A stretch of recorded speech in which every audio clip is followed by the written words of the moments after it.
जी, बिस्मिल्लाहिर्रहमानिर्रहीम। Next activity है हमारी सरगर्मी नंबर 8, फौरी लिखें कुदरती आफात के बारे में। ठीक है। यहाँ पे हम लोगों ने लिखना है अपने जवाबात अपनी शीट की पुष्ट पर लिखें। आप सबसे पहले जो है वो हम इस पिक्चर को देखेंगे कि इस पिक्चर में जो है वो क्या बना हुआ है। आप देखेंगे पिक्चर में जो है वो जी सैलाब की सूरत हाल जो है वो नज़र आ रही है।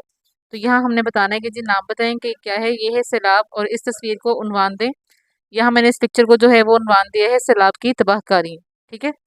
उसके बाद जो है वो है जी फौरी सवालात, अपने जवाबात अपनी शीट की पुष्ट पर लिखें। आप कैसा महसूस करेंगे अगर ये आपके वाहिद घर जाने का रास्ता हो। डेफिनेटली आप खुद देखेंगे, फॉर एग्जांपल आप आउटसाइड ऑफ द सिटी हैं, या आप आउट ऑफ योर होम है, ठीक है, घर से बाहर हैं। अगर आप कैंपस में या वापस अपने घर जाना चाह रहे हैं तो आप किस तरह का महसूस करेंगे अगर आपके रास्ते में सिर्फ यही एक वाहिद घर का जाने का रास्ता था। तो डेफिनेटली आप जो है वो थोड़ा सा खौफजदा हो जाएंगे। अगर ये तस्वीर किसी अखबार के सफ़े अव्वल पर होती तो उसकी सुर्खी क्या होती। दरियाए सिंध में सैलाब के होलनाक मनाजिर, ये हमने इसकी लगाई है। उसके बाद है जी आपके ख्याल में फोटोग्राफर नई तस्वीर क्यों ली। तो हम यहाँ पर ये बताएंगे कि इस तरह से आपने कुछ स्टिकी नोट लेने, ठीक है, और उसके ऊपर आपने राइट करना है। फोटोग्राफर ने ये तस्वीर इसलिए ली क्योंकि वो लोगों को सैलाब से होने वाली तबाही के बारे में आगाही देकर समाजी खिदमात की अपील करना चाह रहा है। ठीक है। ये मैंने यहाँ लगाई है, उसको मैंने यहाँ पे इस तरह से फोल्ड कर दी है। उसके बाद है हमारे पास कि अपनी राय दें। क्या आपको लगता है कि 2001 में सैलाब कम या ज़्यादा था। ठीक है। तो आप यहाँ गूगल से जो है वो आप रिसर्च कर सकते हैं कि जी 2001 की रिसर्च के मुताबिक जो 2001 में सैलाब आया था वो सबसे ज़्यादा था। ज़्यादा ये कम का दायरा बनाएं। तो यहाँ मैंने एक छोटा सा दायरा बनाया है। अपने जवाब की कोई वजह बताएं जिसमें लफ्ज़ फौर शामिल हो। ठीक है। तो यहाँ मैंने आपके लिए लिखा है कि जी 2001 का सैलाब जो है, सबसे पहले तो हम ये देखेंगे 2001 का सैलाब जो है वो किस रीज़न पे जो है वो थोड़ा सा किस वजह वजह से जो है वो बहुत ज़्यादा आया था। उसमें ये हुआ था कि 620 मिलीमीटर जो है ना वो रेनफॉल वहाँ पर रिकॉर्ड की गई थी तकरीबन 10 घंटों के अंदर। और ये इंसिडेंट कब हुआ था, ये हुआ था जी 23 जुलाई 2001 में। और इसकी जो रीज़न थी क्यों सैलाब आया था वो ये था कि इस्लामाबाद और रावलपिंडी में जो है वो एक बहुत बड़ा बड़ा जो है वो क्लाउड बर्स्ट हुआ था, जिसे कहते हैं बादल का फटना। उस बादल के फटने की वजह से जो है वो इस्लामाबाद वाली साइड में नारा नई के मुकाम पर जो है वो बहुत बड़ा जो है वो सैलाब आया था। तकरीबन 100 साल का जो है ना उसके हिस्ट्री के मुताबिक, रिसर्च के मुताबिक 100 साल रिकॉर्ड जो है ना वो उसमें ब्रेक हुआ था। अब हमने ये लिखना था कि जी वो रीज़न क्या थी जिसकी वजह से जो है वो सैलाब आया था। वो ये थी due to poor management to save and utilise the rain water was the reason for this disaster. ठीक है। अब हमने बताना है कि जी सबसे पहले जो थी वो पानी की पुअर मैनेजमेंट, कि अगर हमारे पास अच्छे डैम्स बने होते, ठीक है, वहाँ पर अच्छे दरिया होते, स्ट्रॉन्ग उनके ब्रिजेस होते, तो वहाँ पर हम तमाम बारिश का पानी जो है उसको स्टोर कर सकते थे और वहाँ से मजीद जो है वो इलेक्ट्रिसिटी और बिजली प्रोड्यूस कर सकते थे। जी नेक्स्ट था हमारे पास ज़ख़ीरा अल्फाज। इस तस्वीर को बयान करने के लिए 9 हौसलामंद अल्फाज जो है ना वो आप लोगों ने लिखने हैं। ठीक है। तो यहाँ मैंने आपके पास स्टिकी नोट के ऊपर लिखे हैं। मुश्किल वक्त में घबराना नहीं चाहिए, हौसले से काम लें, फौरी इब्तदाई तबी इमदाद के बारे में सोचें, दरख्तों के ज़रिए हिफाजती इकदाम करें, फ़ौरन बुलंद जगह पर जाने की कोशिश करें, रिलीफ फंड के इंतजाम करें। और उसके बाद नेक्स्ट जो है वो है जी हमारे पास मुसीबत ज़दा की हिम्मत और हौसला अफजाई करें, मुत्तहिद रहें, खुराक और ज़रूरी अशिया की फ्राहमी को यकीनी बनाएं। ठीक है। ये भी आपके स्टिकी नोट पे या किसी तरह के आपने कंप्यूटर शीट के ऊपर राइट करके इसको आपने यहाँ पर अपने पास पेस्ट कर लेना है। ठीक है। उसके बाद जो है वो नेक्स्ट है जी हमारे पास इसका हवाला दें। इस तस्वीर के फोटोग्राफर की तरफ से सही औकाफ वाली तकरीर की एक लाइन लिखें। जैसे फोटोग्राफर आपने देखा होगा कि या जो रिपोर्टर्स होते हैं वो जब रिपोर्ट दे रहे होते हैं तो सोशल मीडिया के ऊपर साथ में अपनी स्पीच उन्होंने उस जगह के बारे में जो है वो राइट की होती है जिसको वो बोल के बता रहे होते हैं। ठीक है। तो यहाँ पर मैंने जो राइट की है वो आपके लिए लिखी है, सैलाब वाली जगह पर इमदादी कारकुन पहुँच चुके हैं और मुतासर लोगों को महफूज मुकामात पर पहुँचाया जा चुका है। उसके बाद है जी बंद लाइनें। इस तस्वीर की बुनियाद पर कहानी का इख्तिताम लिखें।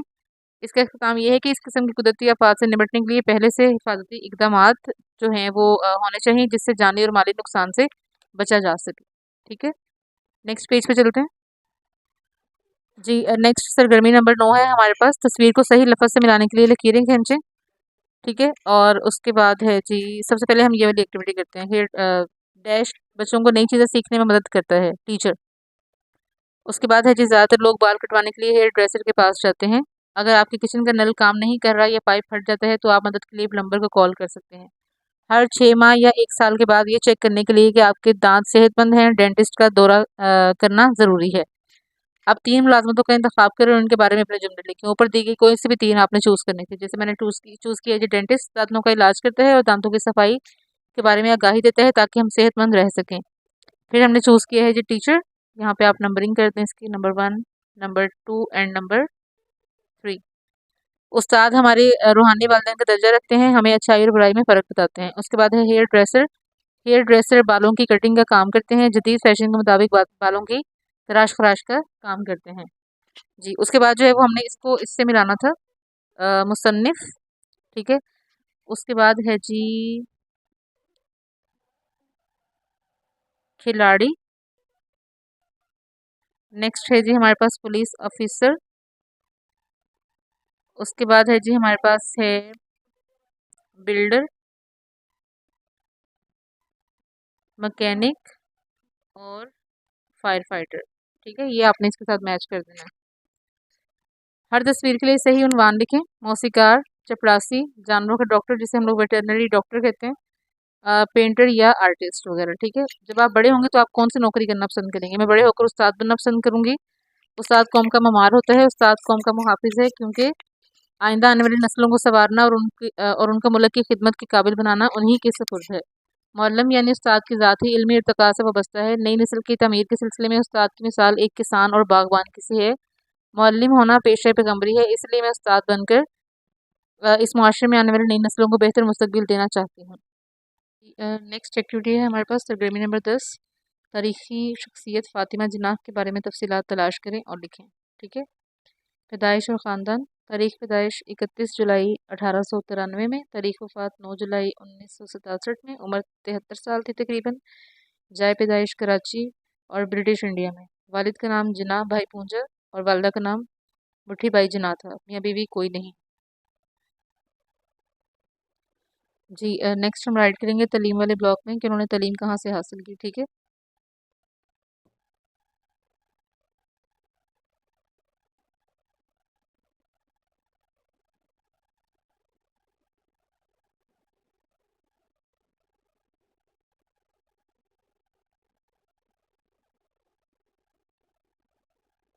इब्तदाई तालीम कराची के मुकामी स्कूल से हासिल की।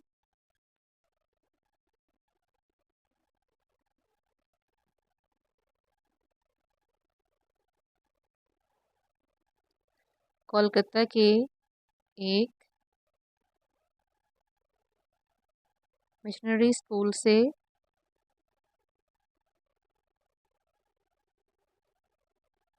मज़ीद तालीम हासिल की। 1919 में ग्रेन्स हाई स्कूल मुंबई से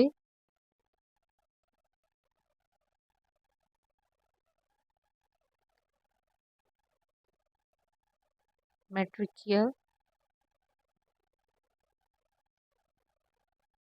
1923 में कॉलेज ऑफ फिजिशियंस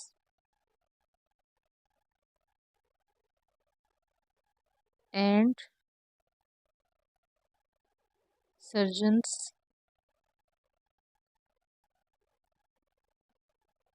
मुंबई से डेंटिस्ट्री की तालीम हासिल की।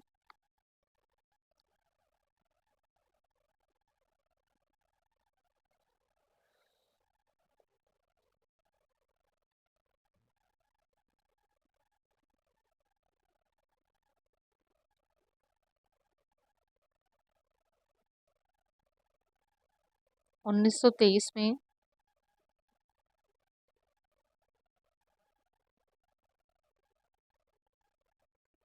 अपना क्लिनिक खोला।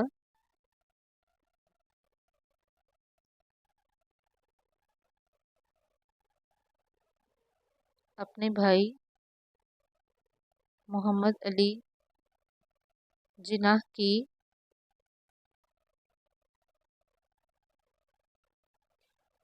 क़यादत में ऑल इंडिया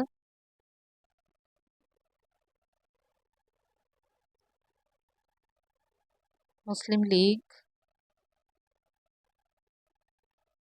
की हिमायत की और तहरीक पाकिस्तान में फ़आल किरदार अदा किया।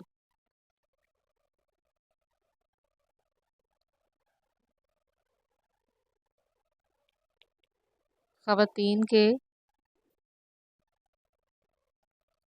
हकूक़ की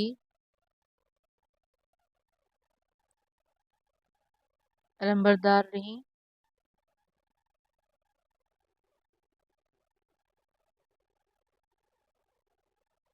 उन्होंने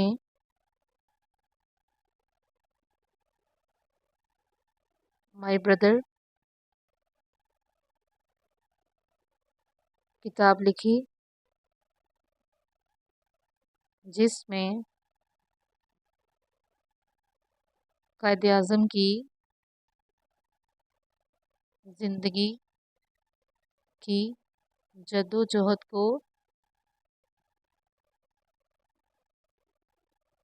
बयान किया।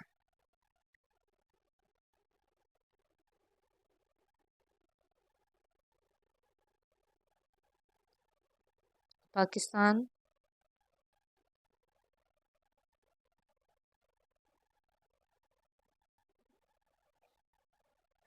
पाकिस्तान में वुमेन्स नेशनल गार्ड की सरपरस्ती की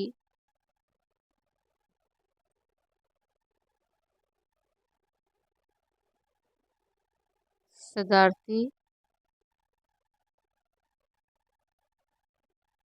इंतखाबात में हिस्सा लिया।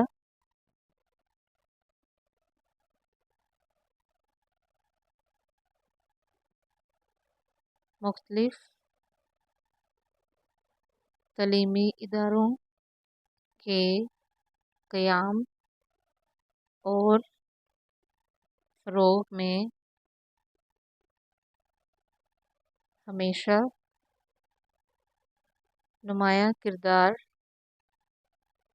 अदा किया।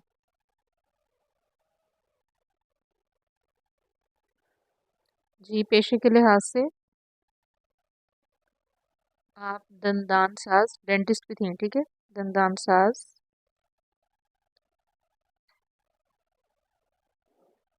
सियासतदान,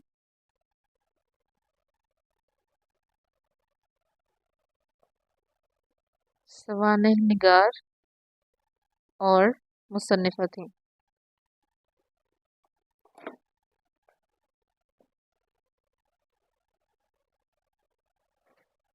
नेक्स्ट एक्टिविटी है हमारे पास सरगर्मी नंबर 12। एशिया के